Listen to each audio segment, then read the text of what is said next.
በኢትዮጵያ ኦርቶዶክስ ተዋሕዶ ቤተክርስቲያን በአዋጅ ከሚጾሙት 7ቱ አጽዋማት አንዱና ትልቁ የአብይ ጾም ነው። አብይ ጾም መባሉ ታላቅ ጾም መሆኑን ለማሳወቅ እንዲሁም ኢየሱስ ክርስቶስ ለሰው ልጆች በመጀመሪያ አብነት በመሆን የጾመው ስለሆነና በቁጥርም ከሌሎች አጽዋማት ከፍ ስለሚል ነው። በዚህ ወቅትም ምእመናን በጾምና በጸሎት መትጋት እንዳለባቸው የእምነቱ አስተምህሮ ያስረዳል። ከዚህ ባለፈም ምእመናኑ በዚህ ወቅት የመዲናና ዘለሰኛ መዝሙሮችን አብዝተው ያዳምጣሉ።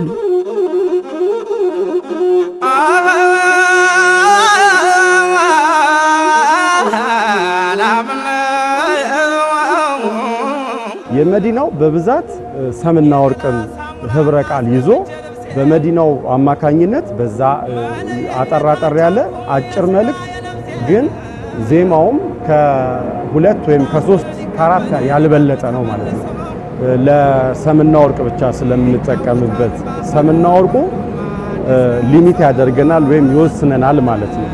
በዛ ምክንያት ያንን የመዲና ግጥም በብዛት በአብይ ጾም እና በሰሞነ ሕማማት የመዲናውንም የዘለሰኛውንም ግጥም አንድም በበገና አንድም በመሰንቆ ያደረግን እንጠቀምበታለን። መዲናና ዘለሰኛ በጾም ወቅት በደንብ መዘውተሩ አንደኛ የመጀመሪያው ዋነኛው የሚሆነው ዘለሰኛና መዲናዎች ስንዘማቸው ርህራሄን ውስጥን የማዘንን ይበልጥ የሚዘወተሩት በማዘን ነውና ወቅቱም የክርስቶስ ሕማምን እያሰብን ምናዝንበት ምናለማበት ነው ወቅት ስለሆነ ከዛ ጋር የተገናኙ በመሆናቸው ግጥሞቻቸውን ብናይ ክርስቶስ ያሳለፈውን መከራ እንደ ታሪክ ነገራ በማድረግ ይገልጻሉና ይበልጡኑ ሐዘናችንን ወደ ክርስቶስ እንድንቀላቀል ክርስቶስ ጋር ሕማሙ ጋር እንድንመሳሰል ስለሚያደርጉን እንጠቀማቸዋለን በአብይ ወቅት ማለት ነው። እናት አባትሽ ሳይድሩሽ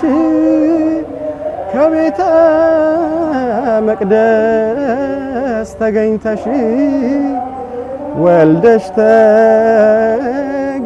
ተገኘሽ ልጅሽን ዓለምን በተለይም የመዲና መዝሙሮች በሰምና ወርቅ የታጀቡ በመሆናቸው የዚችን ዓለም አላፊነት የሚጠቁሙ መልካም ሰርቶ ማለፍን የሚያስተምሩ ሆነው እናገኛቸዋለን። ለምን በሰምና ወርቅ ማድረግ ተፈለገ ሚለውን ስናይ ሰው ቃለ እግዚአብሔር ቀላል እንዳልሆነና እንደገና ደግሞ ወደ አምላካችን የምንመለስበት መንገድ በምን አይነት መንገድ ነው ተመራምረን ትርጉሙን ፈልገን እዚህ ጋር እንዲህ ሊል የቻለበት ምክንያት እኛን ነው። አምላካችን መድኃኒታችን ኢየሱስ ክርስቶስ ለኛ ዋጋ መክፈሉን ሁላችንም እናውቃለን። ግን የከፈለበትን መንገድ በተለየ አይነት ዘይቤ አድርጎ ማቅረቡ ሰው በተለይ አሁን ዝማሬ ላይ አንዳንድ ሰው የማንቀላፋት ሐሳብ የመወሰድ ሁኔታ ስለሚታይ ሐሳብንም ለመሰብሰብ በጣም ይረዳል ማለት ነው። ዘለሰኛ አንደኛ ረጋ ያለ ነው። ከዛን በጣም ወጥቶ ጎልቶ አይጮህም። ነገር ግን ደግሞ ድምጹም ከፍ ያለ ነው። በጣም ያልቀዘቀዘ ማለት ነውና ውስጥ ድረስ እንዲሰማ ያደርጋል። ይበልጥ እንደውም እናቶቻችን ወይም አባቶቻችን የድሮዎቹን የውስጣቸውን የሚናገርላቸው ነው በዘለሰኛና በመዲና የሚዘመሩ ዝማሬዎችና በዛ ምክንያት ሰው ወይም ምዕመኑ በጣም ይወደዋል።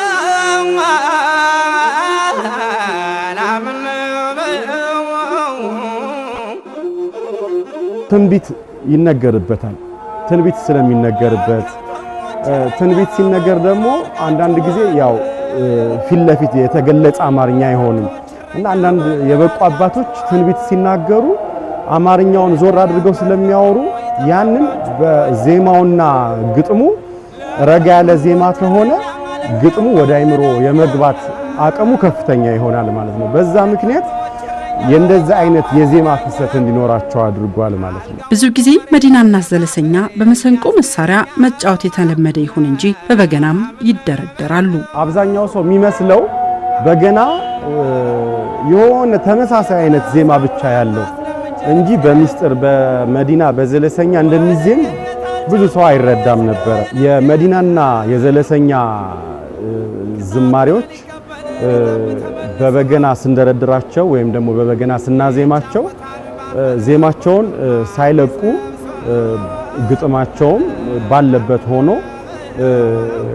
ፍሰቱ ወይም ደግሞ የዜማው ፍሰት ግን ትንሽ ሊቀንስ ወይም ደግሞ ጮክ ሊል ይችላል ወይ ዝግ ሊል ይችላል።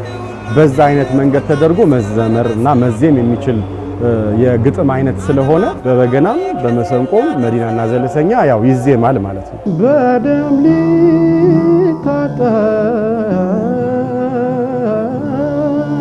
ኃጢአቴ ተበጣጥሶ ሊወድቅ እስራቴ ወጣ ቀራንዮ ጎልጎታ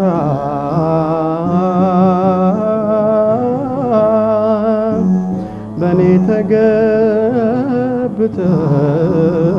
አንተ ጌታ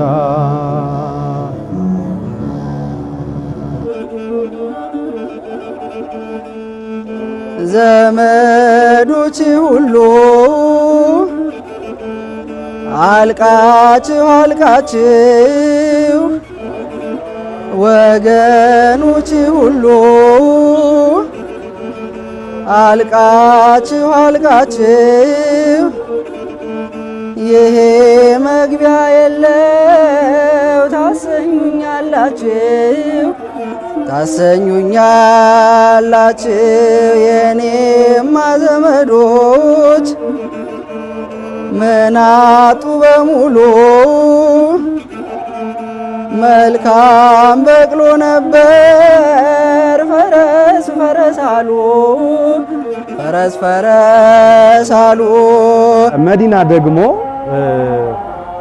መጋቤ ስብሐት አለምዋጋ ቅድም ያነሳሁትን የአባቶቻችን ውሃዋና ላዩን ነበር በጤና የዛሬ ልጆች ይበልጣሉ ውስጥ ለውስጥም ለከብቶች እረኛ ማንን አርጋችኋል? ለከብቶች እረኛ ማንን አርጋችኋል? ቤታቸው ቢሰወር ከእንግዳ ይተርፋል ቢመሽ ከኛ አደረ ነገን በእናንተ ያልፋል